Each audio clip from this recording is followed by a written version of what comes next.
nech sa s tebou zblížim. Poď sem, ja ti neublížim. Poď sem, ja ťa nezbijem. Dobrý večer, zdravím všetkých funky people. Témou tohto týždňa je jak by čo najdrbnutejšia.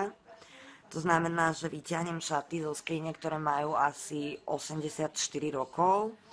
Poviem, že som tie šaty vôbec nemala ešte na sebe, lebo proste nebola vhodná príležitosť.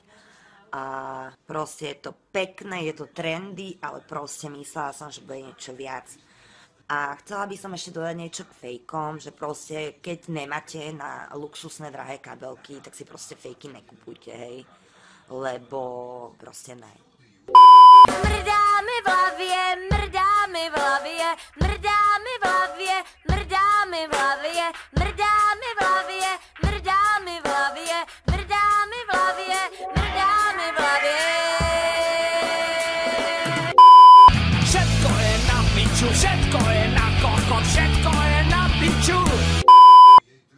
Akože teraz vážne, ja nemám doma fake, ale keď som bola menšia, tak som ich nosila, pretože som sa chcela podobať na tie auparkové proste. A už sa im nechcem podobať, takže kabelky ani neriešim. Kúpim si kabelku z Teska, kúpim si kabelku z internetu, možno aj od Číňana, keď je pekná. Si nakúpim plnú skriňu čistiacich prostriedkov za tú cenu. A budem drhnúť. To sú hodinky, ktoré sú fejkové, ale proste ja proti nim nič nemám, pretože keď niekto nemá na luxusné oblečenie, tak prečo si nekúpiť fejky, ne? To, že vyzerám ako úplná píča, ktorá na to nemá, tak... Kajo, ty si gej? Ne, princezna.